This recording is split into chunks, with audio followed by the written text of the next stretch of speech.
এদিকে আজ শিক্ষার্থী ও আওয়ামী লীগ কর্মীরা এক হয়ে ঢাকা অচল করার জন্য মাঠে নামে।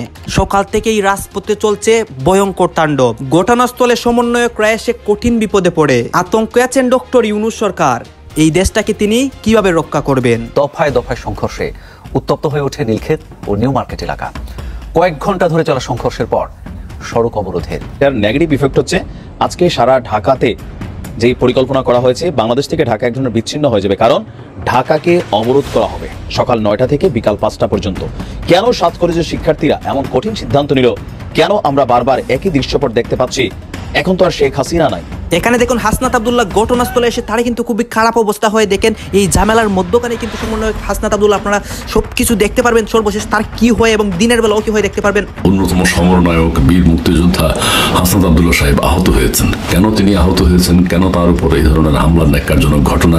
শান্তির দূত হয়ে তিনি 7 কলেজ এবং বিশ্ববিদ্যালয়ের ছাত্রছাত্রীদের মধ্যে একটা শান্তি প্রতিষ্ঠা করতে গিয়েছিলেন। আমি শুরুতে বলছি সামনে কিন্তু ফাইনাল খেলা, কিন্তু এই খেলায় তো এই বাচ্চারা ভুল করতেছে ভাই। দরকার তো নাই কোনো, ওনারা যে খেলায় নামছে ওটা তারা পারবে না করতে। উপদেষ্টারা কি গতকাল রাতের মতো আজ রাতেও পালিয়ে যাবে? আর ছাত্রলীগ তো রাতে রাতে ভয়ঙ্কর হয়ে ফিরবে। একটা খুব ভয়ঙ্কর কিছু ঘটতে পারে আমাদের এই শহরে, এটা বোঝা যাচ্ছিল। ইনফ্যাক্ট গতকাল বেশ রাতে, গভীর রাতে, এবং বিশেষ করে ঢাকা ইউনিভার্সিটি স্টুডেন্টদের একটা আচরণ আমার কাছে রীতিমতো ছাত্রলীগের মতো আচরণ বলে মনে হয়েছে। আমরা একটু ঘটনাটা একটু বোঝার চেষ্টা করি এবং এই কলেজগুলোর সংকট সমাধানে সরকারের আন্তরিকতাকে আমরা প্রশ্নবিদ্ধ করতে চাই। এই জেনারেশনের মানুষদের এই ভিডিওটা অত্যন্ত গুরুত্বপূর্ণ, যে মীর জাফর কাকে বলে, কত প্রকার এবং কি কি। এই সার্জিসকে দেখলেই বোঝা যায়, বুঝতে পারছেন? মানে তিনি ক্ষমতার লোভে ছাত্রলীগ ছিল। আমরা লাঠি চার্জ চাই না, আমরা গুলি খেতে চাই। এই পুলিশ গুলি কর, গুলি খেতে চাই। কত গুলি আছে লাগাও, কত গুলি আছে মার, লাঠি মেরে হাঁটতে ভেঙে। তারা গুলি খেতেও প্রস্তুত, ভয়ঙ্কর রূপে রাজপথে নেমেছে এবং সবকিছু অচল করে দেওয়ার চেষ্টা করতেছে। দর্শক শ্রোতা, আপনারা সবাই জানেন গতকাল রাত থেকেই 7 কলেজের শিক্ষার্থীরা রাজপথে আন্দোলন করতেছে এবং এই রাজপথের অবস্থায় হাসনাত আব্দুল্লাহ যায়, তার উপরে অনেক প্রভাব পড়ে। এই বিষয়টাকে কেন্দ্র করে অনেক আলোচনা হয়, সমালোচনা হয়। ঠিক তেমনি আজ সকাল থেকে অনেক কিছু হচ্ছে রাজপথে। এইসব বিষয় পর্যালোচনা করে আমরা অনেক তথ্য পাই এবং ভিডিও পাই যে রাজপথের সর্বশেষ অবস্থা কি। আমরা ঘটনাস্থলে থেকে যেই ফুটেজগুলো রেডি করেছি সেইগুলো আপনাদেরকে দেখাবো এবং সবার আলোচনা সমালোচনা দেখাবো। এই ভিডিওতে আপনারা অনেক তথ্য জানতে পারবেন এই বিষয়গুলো নিয়ে। দর্শক শ্রোতা, ভিডিওটা কিছুটা লং হবে কিন্তু অনেক তথ্য জানতে পারবেন যে সর্বশেষ হাসনাত আব্দুল্লাহর কি হয়। অন্যদিকে শিক্ষার্থীদের সাথে কি আওয়ামী লীগ সাপোর্ট দিচ্ছে? অনেকে তো এটা সন্দেহ করতেছে। আওয়ামী লীগের কর্মীরাও মাঠে নেমেছে এবং তারা দেশটাকে প্রায় দখল করে নিয়েছে। আসুন দর্শক, আপনাদের জন্য আমি যেই ফুটেজগুলো রেডি করেছি সেইগুলো আগে দেখে আসি এবং ভিডিও শেষে আমাদের গুরুত্বপূর্ণ মন্তব্য করি যে তারা কি এইসব ঠিক করতেছে নাকি ভুল করতেছে। ভিডিও শেষে কয়েকটা ইম্পর্টেন্ট ক্লিপ রয়েছে, সেইগুলো আমরা দেখে যাব। এই যে দেখুন, সারা ঢাকাতে যেই পরিকল্পনা করা হয়েছে, বাংলাদেশ থেকে ঢাকা এক ধরনের বিচ্ছিন্ন হয়ে যাবে, কারণ ঢাকাকে অবরোধ করা হবে সকাল 9টা থেকে বিকাল 5টা পর্যন্ত। কেন 7 কলেজের শিক্ষার্থীরা এমন কঠিন সিদ্ধান্ত নিল? কেন আমরা বারবার একই দৃশ্যপট দেখতে পাচ্ছি? এখন তো আর শেখ হাসিনা নাই। তাহলে কেন আমাদের শিক্ষার্থীরা ঢাকা বিশ্ববিদ্যালয়ের সাথে এই ধরনের সিদ্ধান্তে যাচ্ছে? দোষটা কার?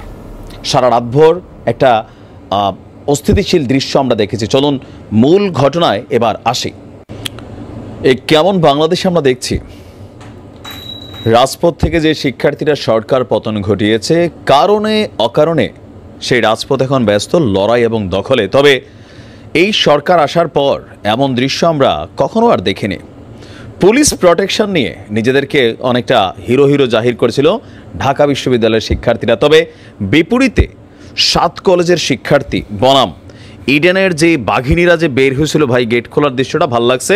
তবে আমি ব্যক্তিগতভাবে টোটাল ঘটনাটাকে অবজার্ভ করে আমি মনে করি যে দোষটা ঢাকা বিশ্ববিদ্যালয়ের, বিশেষ করে যে প্রো ভিসি যার একটা বক্তব্যকে কেন্দ্র করে 7 কলেজের শিক্ষার্থীদের সাথে আমিও মনে করি ওনার ক্ষমা চাওয়া উচিত বিষয়টা নিয়ে। দেখেন এই মুহূর্তে গতকালকে যে দৃশ্য আমরা দেখছি, কে খুশি হয়েছেন এই দৃশ্য দেখা?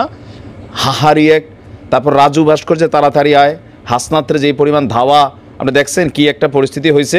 এগুলা আর চলবে না, বোঝা যাচ্ছে। আর এতে হচ্ছে কি, সমন্বয়ক যে খেলা, বৈষম্য বিরোধী শিক্ষার্থী খেলা, এগুলা কিন্তু একদম তলে পড়ে যাচ্ছে। আর এগুলো দেখা পলিটিক্যাল দলগুলো হাসছে, সাধারণ মানুষ বলতেছে ভাই এরা নাকি দেশ চালাবে।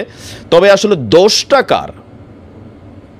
যত নাটের গুরু এখানে ঢাকা বিশ্ববিদ্যালয়ের যিনি প্রভিসি আছেন, তিনার যেই স্বৈরাচারী মেন্টালিটি ছিল, শিক্ষার্থীরা যেহেতু সেই 7টা কলেজ ঢাকা বিশ্ববিদ্যালয়ের অধিভুক্ত, তো তারা তাদের দাবি দাওয়া নিয়ে যেহেতু এই প্রভিসি বা এখানে যারা ভিসি আছেন তারাই তাদের লিগ্যাল গার্ডিয়ান, তো তারা তো এখানে আসবে। কিন্তু আসার পরে তিনি যদি বলেন যে তোমরা কি এখানে মব করতে আসছো, ইভেন ওনার যে বক্তব্য দেওয়ার স্টাইলটা, ভিডিওটা অনেকে দেখেছেন, আমরা কপিরাইটের জন্য দিতে পারি না, তো এটা দেখে মনে হয়েছে যে মানে ঢাকা বিশ্ববিদ্যালয়ের যারা আছেন তারা মনে করেন যে ওইগুলো হচ্ছে অ্যাংলা চ্যাংলা, হ্যাঁ, গ্যারাইম্মা টারাইম্মা পোলাপাইন। আরে ঢাকা ইউনিভার্সিটি, তো ঢাকা ইউনিভার্সিটি আপনি যদি দেখেন সারা এশিয়ার মধ্যে, সারা পৃথিবীতে ঢাকা ইউনিভার্সিটির অবস্থান কোথায় আপনি র্যাঙ্কিংয়ে খুঁজে পান? 1000 ইউনিভার্সিটির ভিতরে তো ঢাকা ইউনিভার্সিটির নাম আসে না। তো এই ইউনিভার্সিটির ভিসি, প্রভিসি বা স্টুডেন্টরা যারাই আছেন, এত ওভার কোনো কিছুর কিন্তু আসলে মানে দাম্ভিকতা দেখানোর সুযোগ নেই। দর্শক, সারা রাত জুড়ে প্রায় 3.5 ঘন্টা ধরে আমি যখন এই নিউজটা রেকর্ড করছি, আমি একটু আগেই রেকর্ড করি সবসময়, আপনারা হয়তো পরে দেখেন, তখনও সংঘর্ষ চলছে।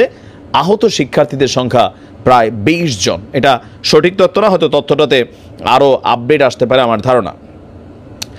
এখন 7 কলেজের শিক্ষার্থীরা তারা ঢাবির শিক্ষার্থীদেরকে যেই নোংরা ভাষায় ঢাবি চু ... তারপরে বলতেছে কি পুলিশ ছাড়া, হ্যাঁ, মানে পুলিশ আমরা একটা দেখছি আগে ছাত্রলীগ যদি কখনো কোথাও লাগতো তো আগে থাকতো পুলিশ, পিছনে থাকতো ছাত্রলীগ। কালকে ঢাকা ইউনিভার্সিটির শিক্ষার্থীদের সাহসের জায়গাটা দেখে আমার কাছে অনেকটা ছাত্রলীগ হিসাবে অসহায়ত্ব ফিল হয়েছে অনেক জায়গায়। গতকালকে আপনারা দেখছেন টোটাল, আর পুলিশের আচরণটা ছিল 7 কলেজের শিক্ষার্থীদের এগেইনস্টে কোথাও না কোথাও। এখানে আমরা যা ফুটেজ দেখছি যে ঢাকা ইউনিভার্সিটিকে প্রোটেকশন দিচ্ছিল 7 কলেজের শিক্ষার্থীদের সোজা বক্তব্য, বাবা এই যে সমন্বয়ক যার উপদেষ্টা হয়েছে, ঢাকা ইউনিভার্সিটিকে একটা ছাত্র মারা গেছে, সব কিছুতে তাদের কর্তৃত্ব, তাদের এটা আমরা মানব না।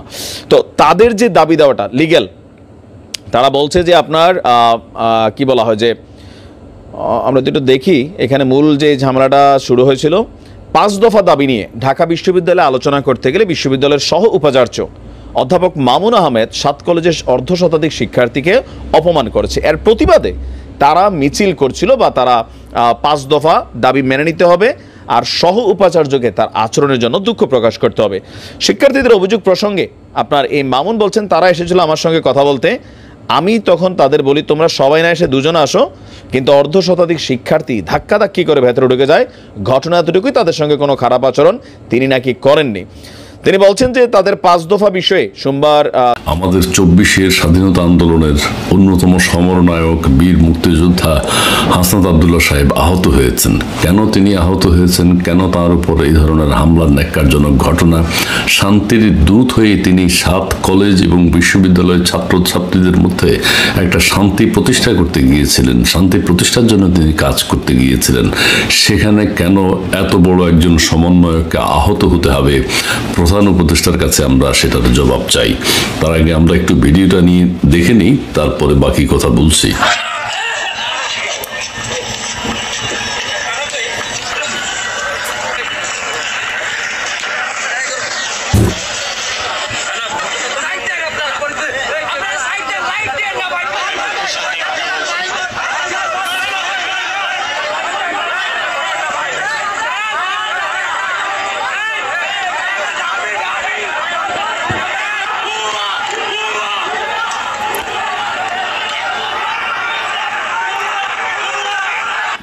এটি কোনোভাবেই গ্রহণ করা যায় না, এটি গ্রহণযোগ্য হতে পারে না। কারণ হচ্ছে হাসনাত আব্দুল্লাহ এমন একজন মানুষ যিনি ছাত্রছাত্রীদেরকে সংগঠিত করেছিলেন।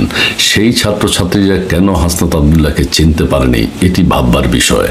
আরেকটি বিষয় হচ্ছে যেখানে এই হাসনাত আব্দুল্লাহ সিকিউরিটি থাকা উচিত ছিল, সেখানে আইন শৃঙ্খলা বাহিনী, বিশেষ করে সেনাবাহিনী কোথায়, বিশেষ করে আমাদের পুলিশ কোথায়, তারা কেউ সেখানে উপস্থিত ছিলেন না। তবে একটা প্রশ্ন কেউ করছেন যে যেহেতু হাসনাত আব্দুল্লাহ সেই স্বাধীনতা আন্দোলন থেকে শুরু করে সবসময় একটা টি-শার্ট পরে থাকতেন, আজকে তিনি শার্ট এবং জ্যাকেট পরাতে ছাত্ররা তাকে চিনতে পারে নাই, যে কারণে তিনি উত্তম মধ্যম কিছু খেয়েছেন এবং সামান্য আহত হয়েছেন। এবং ছাত্ররা ছাত্ররা যাদেরকে নিয়ে তিনি আন্দোলন করেছেন, যাদেরকে নিয়ে তিনি সরকার উৎখাত করেছেন, তারাই তাকে আহত করেছেন। এটি কোনোভাবে বাংলাদেশের মানুষ স্বাভাবিকভাবে নেবে না। কাজেই হাসনাত আব্দুল্লাহ যেই পোশাকই পরুন না কেন, পাঞ্জাবি পায়জামা অথবা টি শার্ট, অথবা তার ব্র্যান্ড হচ্ছে টি শার্ট, কিন্তু তিনি আজকে ভুলে শার্ট পরে এবং জ্যাকেট পরে এই আন্দোলনে শান্তি প্রতিষ্ঠা করতে গিয়েছিলেন। কেউ কেউ বলছেন যে উনি কে আন্দোলনে শান্তি প্রতিষ্ঠা করার, সেটি বাবারের বিষয় না। তারপরে তো তারা দেশ স্বাধীন করেছে, তাদের একটা দায়িত্ব আছে, এবং সারা দেশব্যাপী হাসনাত আব্দুল্লাহ সাহেব সহ অন্যান্য সমন্বয়করা দায়িত্ব পালন করছেন। তাদের গায়ে কেউ কখনো ফুলের ছোটা দিয়েছিল? দেয়নি। তারা প্রয়োজনে সেনাবাহিনীর ঘাড়ে উঠে বক্তব্য দিয়েছেন। কিন্তু আজকে কোথায় সেনাবাহিনী? সেনাবাহিনীর ঘাড়ে উঠে যদি হাসনাত আব্দুল্লাহ সাহেব আজকে বক্তব্য দিতেন, এখানে এই ঢাকা বিশ্ববিদ্যালয় এবং 7 কলেজের ছাত্রছাত্রীদের মধ্যে একটা শান্তি প্রতিষ্ঠা হয়ে যেত। কিন্তু সেটি আমরা হতে দেখিনি। ছাত্ররা কি করেছে? তাকে ভুয়া ভুয়া বলে ধাওয়া করেছে এবং তাকে উত্তম মধ্যম কিল ঘুষি দিয়েছে। এটি প্রত্যাশিত নয়। কাজে আমাদের প্রধান উপদেষ্টা প্রফেসর ডক্টর মোহাম্মদ ইউনূস, তাকে এর জন্য জবাবদিহি করতেই হবে। এবং হাসনাত আব্দুল্লাহদের ওনারা যতদিন বেঁচে থাকবেন তাদের সার্বক্ষণিক নিরাপত্তার ব্যবস্থা করতে হবে। তারা যেখানেই যাবেন সিসি ক্যামেরার ব্যবস্থা করতে হবে। খুব ভয়ঙ্কর কিছু ঘটতে পারে আমাদের এই শহরে, এটা বোঝা যাচ্ছিল। ইনফ্যাক্ট গতকাল বেশ রাতে, গভীর রাতে, মানে রাত 12টা থেকে রাত 2টা 2:30 পর্যন্ত নানা রকম মারামারি এবং অস্থিরতার খবর পাওয়া যাচ্ছিল। এটাও যথেষ্ট হয়েছে বলে মনে করি না আমি। আমরা যদি এই সমস্যাটার সমাধান করতে না পারি, এটা আরো বড় কোনো সংঘাতের দিকে যাওয়ার সমূহ সম্ভাবনা রয়েছে। এবং খুব অবিশ্বাস্যভাবে দেখা যায় আমাদের এই তরুণদের মধ্যে কিছু কিছু ক্ষেত্রে অসহনশীলতা, অসংবেদনশীলতা এবং বিশেষ করে ঢাকা ইউনিভার্সিটি স্টুডেন্টদের একটা আচরণ আমার কাছে রীতিমতো ছাত্রলীগের মতো আচরণ বলে মনে হয়েছে। আমরা একটু ঘটনাটা একটু বোঝার চেষ্টা করি এবং এই কলেজগুলোর সংকট সমাধানে সরকারের আন্তরিকতাকে আমরা প্রশ্নবিদ্ধ করতে চাই এবং খুব দ্রুত যাতে এই ঘটনাগুলো তারা, মানে এই সমস্যাটা যাতে তারা সমাধান করেন। গতকাল যেটা হয়েছে সেটা হলো প্রভিসি ঢাকা ইউনিভার্সিটি, তার সাথে 7 কলেজের একটা প্রতিনিধি দল দেখা করতে গিয়েছিল।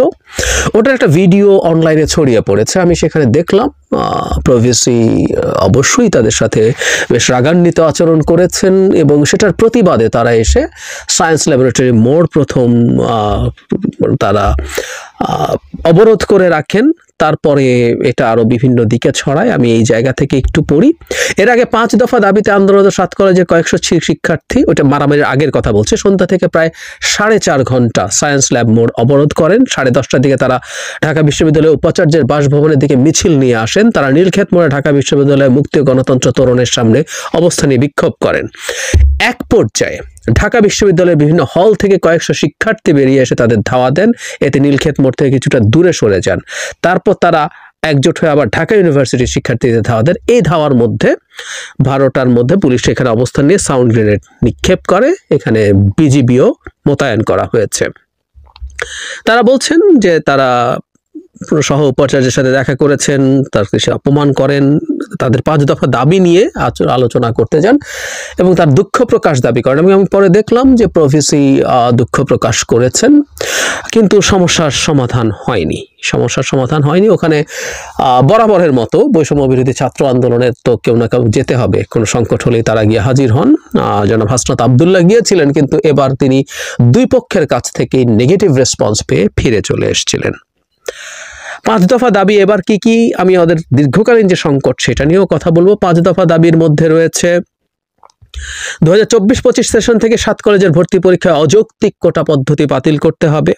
শ্রেণীকক্ষের ধারণ ক্ষমতার বাইরে শিক্ষার্থী ভর্তি না করা, শিক্ষক শিক্ষার্থী অনুপাত বিবেচনায় নিয়ে শিক্ষার্থী ভর্তি করা, ভর্তি পরীক্ষার ভুল উত্তরের জন্য নাম্বার কাটতে হবে ও 7 কলেজের ভর্তি ফির স্বচ্ছতা নিশ্চিতে মন্ত্রণালয় গঠিত বিশেষজ্ঞ কমিটির সঙ্গে সমন্বয় করে ঢাকা বিশ্ববিদ্যালয় ব্যতীত নতুন অ্যাকাউন্টে ভর্তি ফি জমা রাখতে হবে।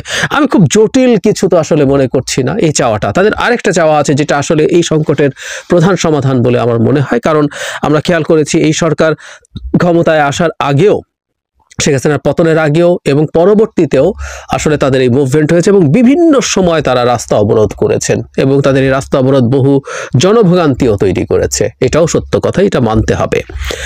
কিন্তু তাদের তো ডেপ্রাইভেশন আছে, তাদের উপরে অন্যায় আছে, আমি সেই জায়গায় আসবো। কিন্তু এই যে 5 দফা তাদের দাবি আছে, এই দাবিগুলো খুব কঠিন কিছু কি আমি মনে করি না, কিন্তু এই দাবিগুলো মানা হলো না, এবং মানা না হয়ে পাল্টা তাদের সাথে এমন আচরণ করা হলো যেটা তাদেরকে ক্ষুব্ধ করে তুলেছে।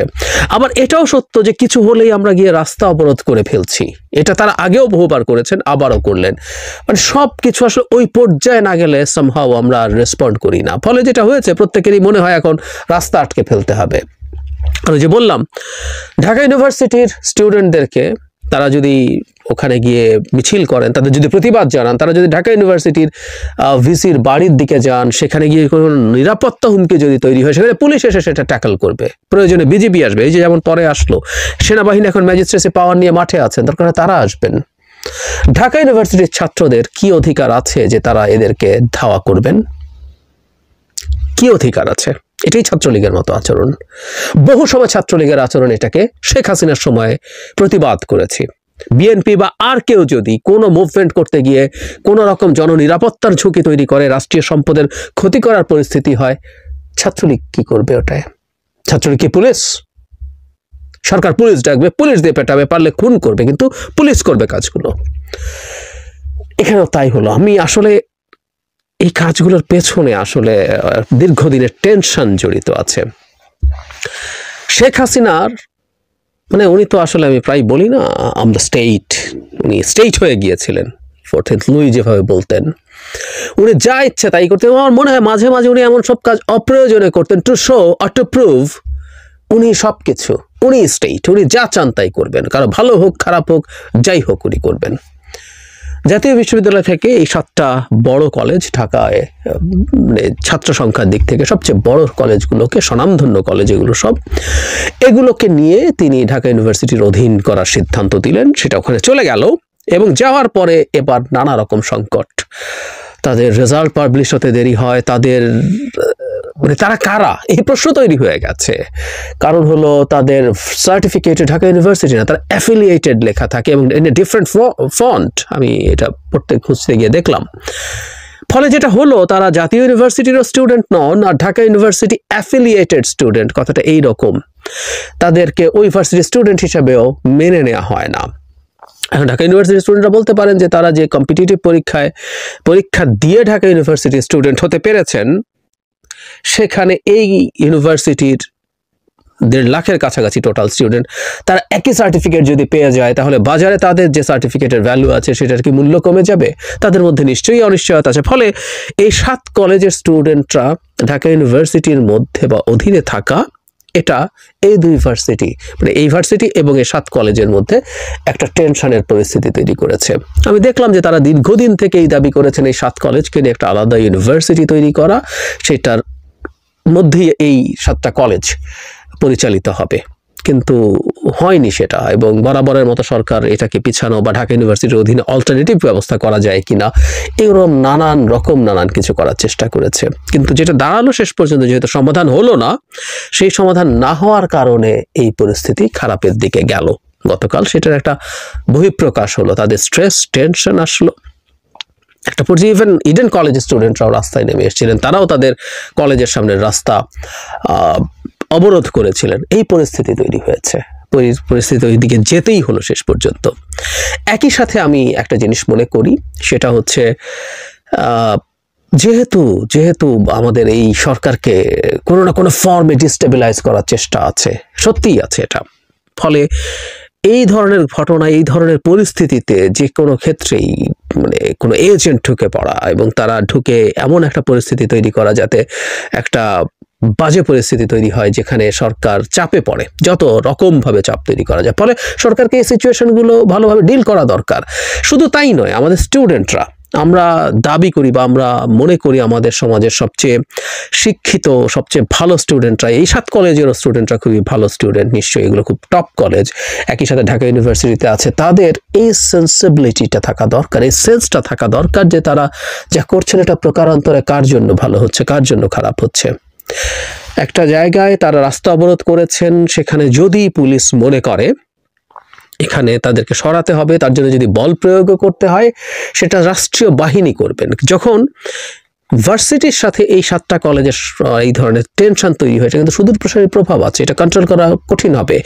গতকাল এটা হয়েছে, পরবর্তীতে অন্য সময় এটা কোনো না কোনো ফর্মে এটা বেরিয়ে আসতে পারে, কারণ অন্তত ঢাকা ইউনিভার্সিটির সাথে ঢাকা কলেজ খুব কাছাকাছি জায়গায় অবস্থিত, ফলে এই কলেজের সাথে ইউনিভার্সিটির যে কোনো সময় আবার যে কোনো রকমভাবে টেনশন তৈরি হয়ে যেতে পারে।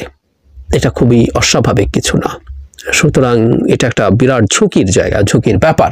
সুতরাং যে 5 দফা নিয়ে তাদের সাথে আলোচনা হতে যাচ্ছিল, তাদের এই 5 দফা নিয়ে আলোচনা করা দরকার, এবং আমি 7 কলেজের স্টুডেন্টদেরও শান্ত থাকা দরকার বলে মনে করি। প্রত্যেক পক্ষকে ছাড় দেয়া, যে তাদের এই দাবি দাওয়াগুলো যদি কিছুটা সময় লাগুক, কিন্তু কোনো রকম কোনো অস্থিরতা যাতে আমাদের এটাকে কেন্দ্র করে তৈরি না হয়। গার্মেন্টের ওইদিকে এখনো সংকট চলছে। এই 2 দিন আগেও বেক্সিমকোর যে কর্মীরা আছে তারা অনেক রকম অস্থিরতা তৈরি করেছেন, তারা নানান রকম ভাবে প্রটেস্ট করেছেন। নট অনলি দ্যাট, কোনো ফ্যাক্টরিতে আগুনও দিয়েছেন তারা। সো সে দীর্ঘকালীন যে সংকট সেটা চলছিল। এখনো যে কোনো পরিস্থিতিতেই রাস্তা দখল করে ফেলা হচ্ছে, খুব অল্প কিছু জন মানুষ মিলেই রাস্তা দখল করে ফেলছেন, কখনো সরকার বল প্রয়োগ করছেন। গতকালই যে মাদ্রাসা আছে সেখানকার শিক্ষকদের একটা মিছিল প্রধান উপদেষ্টার কার্যালয় অভিমুখে যাওয়ার পথে, সেখানে পুলিশ বাধা দিয়েছে, তাদের উপরে হামলা হয়েছে। কেউ একটা কথা বলছেন, ইবতেদায়ী যে শিক্ষকরা আছেন তাদের উপরে হামলা এবং মাদ্রাসার শিক্ষক বা শিক্ষকের উপরে হামলা করা হয়েছে। আমি একটা জিনিস মনে করি, দাবি দাওয়া যারাই করুন না কেন, আমরা প্রত্যেক মানুষকে ইকুয়ালি সম্মান করি, প্রত্যেকের তার দাবির জায়গা আছে, কিন্তু সেটা কিভাবে জানাবেন সেটা ব্যাপার। সুতরাং পুলিশ যদি বল প্রয়োগ করে, সেটা প্রত্যেকটা মানুষের উপরে বল প্রয়োগকে আমরা যদি নিন্দা করি, প্রত্যেকটার উপরে নিন্দা করতে হবে। কারো উপরে কম, কারো উপরে বেশি, অন্যায় হলো কম হলো এভাবে দেখা ঠিক না। কিন্তু এটাই যেটা বলছিলাম, যে নানান রকম দাবি দাওয়া এসে হাজির হচ্ছে, সরকারের জন্য সরকার চালানো কঠিন হচ্ছে, এই রকম একটা অন্তর্বর্তী সরকারের কাছে সব দাবি নিয়ে হাজির হচ্ছে, এই জায়গাগুলো একটু সচেতনভাবে বিবেচনা করা দরকার।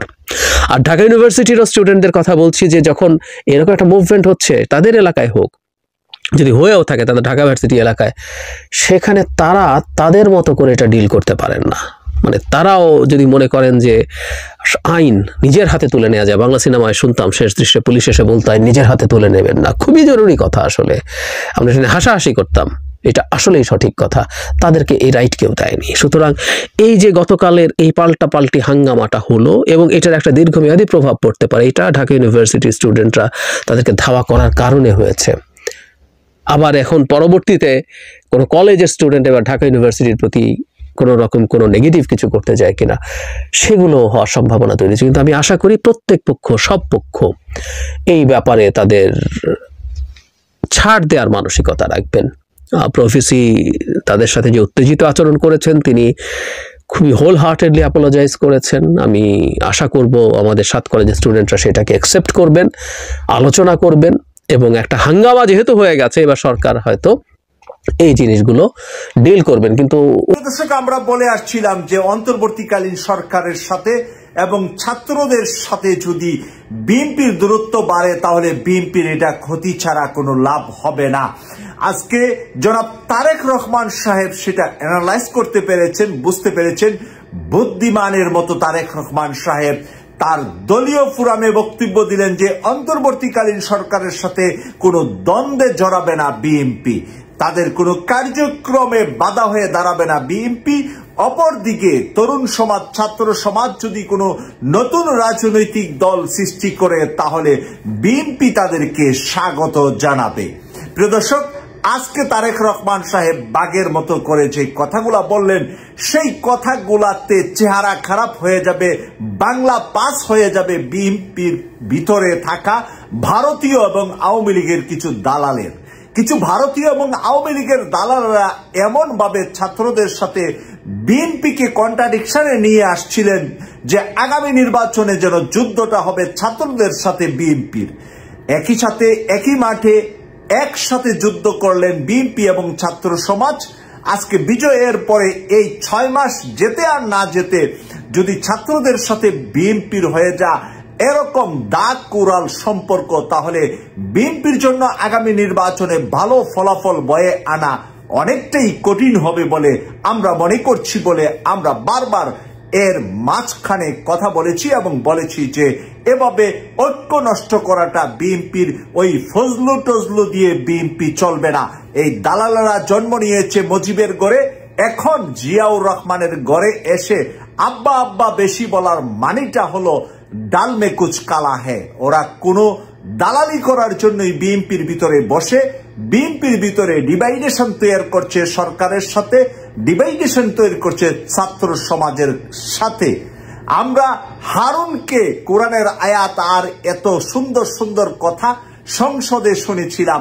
সংসদ থেকে বের হয়ে আওয়ামী লীগ যখন দেশ ছেড়ে চলে গিয়েছে তখন হারুন সেই ওয়াজের কথা আর কোরআনের আয়াতের কথা ভুলে এবং ইসলাম নিয়ে বিদ্বেষীমূলক বক্তব্য দিয়ে বিএনপির ক্ষতি ছাড়া কোনো লাভ করেছে বলে আমি মনে করি না। হারুনরা তাদের নিজের ভাগ্য পরিবর্তনের জন্য বিএনপির ভিতরে ঢুকেছে এবং নিজের ভাগ্য পরিবর্তন করেছে।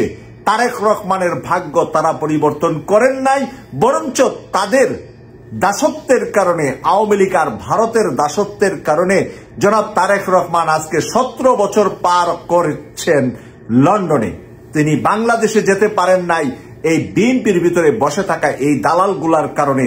ঐক্য বিনষ্ট বারবার এই দালালগুলাই করে আসছে। আজকে জনাব তারেক রহমান সময় উপযোগী সিদ্ধান্ত নিয়েছেন বলে আমি মনে করছি। সময় উপযোগী সিদ্ধান্ত, অন্তর্বর্তীকালীন সরকারকে যে কোনো পরামর্শ দেওয়ার সুযোগ আছে বিএনপির, কিন্তু অন্তর্বর্তীকালীন সরকারের সাথে যতটা কন্ট্রাডিকশনে যাবে বিএনপি ততটাই বিএনপির জন্য ভয়ানক হবে এবং বিএনপির জন্য আগামী সংসদে যাওয়াটা দুঃস্বপ্ন হয়ে যাবে। আমি গত 2 দিন আগে একটা ভিডিওতে বলেছিলাম যে বিএনপির মির্জা ফখরুল ইসলাম আলমগীর যেভাবে অন্তর্বর্তীকালীন সরকারকে ডক্টর ইউনূস সাহেবকে অপমান করে কথা বলছেন, এভাবে কথা বলতে থাকলে ইউনূস সাহেব যদি রেগে যায় তাহলে বিএনপির জন্য আগামী 10 বছরও সরকারে যাওয়া কঠিন হয়ে যাবে। কারণ ডক্টর ইউনূসকে নিয়ে আর কোনো সন্দেহ আমাদের নাই যে ডোনাল্ড ট্রাম্প আসলেই আওয়ামী লীগ ফুস করে দেশে চলে আসবে হাসিনা আর রাষ্ট্রীয় ক্ষমতায় চলে যাবে আওয়ামী লীগ। এই যে স্বপ্নটা আওয়ামী লীগ দেখছিল, এটার উল্টাটা আজকে ডক্টর ইউনূসের সাথে স্বাক্ষর করেছেন, কন্ট্রাক্ট করেছেন বাংলাদেশের সাথে, কন্ট্রাক্ট করেছেন আমেরিকা, চুক্তি করেছেন গ্যাসের। প্রিয় দর্শক, এভাবে আমাদের রয়েছে, আমাদের অনেক খনিজ সম্পদ রয়েছে মাটির নিচে, যেগুলা আমেরিকার সাহায্য নিলে আমরা সেই খনিজ সম্পদ যদি বের করে আনতে পারি তাহলে পৃথিবীর নতুন নতুন তরুণ নতুন যে দেশগুলা সুন্দর করে দেশ সাজাচ্ছে, এর মধ্যে Singapore, Malaysia, Dubai, Saudi Arabia সহ মধ্যপ্রাচ্যের বিভিন্ন দেশের মতো একটি উন্নয়নশীল বাংলাদেশ গড়তে হলে আমাদের খনিজ সম্পদ বের করে আনতে হবে মাটির নিচ থেকে, সমুদ্রের নিচ থেকে। আর এটা আনতে হলে আমেরিকার সহযোগিতা ছাড়া বাংলাদেশে ওই ধরনের বিজ্ঞানী আর ওই ধরনের কাজে এক্সপার্ট মানুষ জন্ম হয় নাই এবং আমরা জন্ম দিতে পারি নাই। এটার জন্য আমরা ব্যর্থতা আমাদের দেশে শত বিশ্ববিদ্যালয় আছে, কিন্তু আন্তর্জাতিক মানের একটি বিশ্ববিদ্যালয় বাংলাদেশে নাই। প্রিয় দর্শক, সেই কারণে শিক্ষার মান দক্ষ লোকের অভাবে আমাদের তরুণ সমাজ, আমাদের যুব সমাজ বিদেশে গিয়ে পরিশ্রম করে। আজকে আমি সৌদি আরবের মক্কা নগরীতে আছি, আমি দেখছি এখানে আমাদের প্রিয় বাংলাদেশের ভাইয়েরা বোনেরা এখানে হার্ড পরিশ্রম করে অর্থ রোজগার করছে দেশের জন্য, পরিবারের জন্য। কিন্তু এই তরুণদেরকে যদি বাংলাদেশে তাদেরকে ডিপ্লোমা শিক্ষায় শিক্ষিত করত, দেশের উন্নয়ন করতেন এবং বিদেশে এসেও তারা এর চেয়ে ডাবল এবং 3 ডাবল বেতন, স্যালারি সহ বিভিন্ন সুযোগ সুবিধা তারা পেতেন। তাই শিক্ষা ব্যবস্থার পরিবর্তনের জন্য ডক্টর ইউনূসের মতন একজন শিক্ষিত প্রফেসর, নোবেল বিজয়ী বাংলাদেশে দরকার। অশিক্ষিত আর মূর্খ লোকেরা যদি সংসদে গিয়ে ওই জারি গান, পালা গান ছাড়া তাদের মুখ থেকে আমরা ভালো কিছু পাবো না, মেধা তৈরি হবে না এবং মেধা ঘরা যাবে না। তাই মেধা তৈরির জন্য, মেধা ঘরার জন্য ডক্টর মোহাম্মদ ইউনূসের মতন লোক আমি মনে করি অন্তর্বর্তীকালীন সরকারের পরেও উনাকে যারাই সরকার গঠন করবে তারাই রাষ্ট্রপতি হিসাবে উনাকে পায়ে ধরে রাখলে বাংলাদেশের ভাগ্য খুলবে। উনি রাষ্ট্রপতি নাও থাকতে চেতে পারেন। যখন সরকার গঠন হবে নির্বাচনের পরে, এটা জামাত সরকার করুক আর বিএনপি সরকার করুক, আমাদের কোনো আপত্তি নাই। কিন্তু ডক্টর মোহাম্মদ ইউনূসকে যদি রাষ্ট্রপতি রাখে তাহলে এই রাষ্ট্রের কল্যাণ হবে, এই জাতির ভাগ্য পরিবর্তন হবে। সেই জন্য আমরা বারবার ডক্টর মোহাম্মদ ইউনূস সাহেবকে মূল্যায়ন এবং সম্মান করার জন্য বলে আসছি। আজকে জনাব তারেক রহমান সাহেব সেই মূল্যায়নের জায়গায় এসেছেন এবং তিনি তাও বলেছেন ছাত্ররা নতুন রাজনৈতিক দল করলে বিএনপি স্বাগত জানাবে। তাই আজকে ছাত্ররা নতুন দল করে তারা নির্বাচনের প্ল্যাটফর্মে আসুক। জামাত গাইজ আপনারা তো দেখলেন এখানে কি কথা হচ্ছে। অনেকেই কিন্তু অনেক কথা বলতেছে, অনেকের মন্তব্যগুলো প্রকাশ করতেছে যে রাজপথের অবস্থা নিয়ে এবং শিক্ষার্থীরা রাজপথে নেমে এইসব ঠিক করেছে নাকি ভুল করেছে, হাসনাত আবদুল্লার উপর কেন প্রভাব পড়েছে, অন্যদিকে দেশের এই অবস্থাগুলো নিয়ে। দর্শক শ্রোতা, আমাদের দেশটাকে যারা ঠিক করার চেষ্টা করে তাদের উপরই কিন্তু অনেক প্রভাব পড়ে। এইসব কে করে? দর্শক শ্রোতা, আপনারা তো জানেন এতক্ষণ আপনাদেরকে যা কিছু দেখিয়েছি সব কিছু কিন্তু আমরা সোশ্যাল মিডিয়া থেকে সংগ্রহ করেছি। এইখানে আমাদের নিজস্ব কোনো মন্তব্য নেই। এইসব দেখে আপনাদের কি মনে হচ্ছে এবং আপনাদের মন্তব্য কি, এটা কিন্তু আপনারা অবশ্যই কমেন্ট বক্সে লিখে যাবেন। এবং আপনাদের কাছে একটা রিকোয়েস্ট থাকবে, আমার চ্যানেলটি সাবস্ক্রাইব করবেন এবং পাশে থাকা বেল আইকনটি অবশ্যই বাজিয়ে যাবেন, যাতে করে নেক্সট ভিডিওটা সবার আগে আপনাদের কাছে পৌঁছায়। ধন্যবাদ।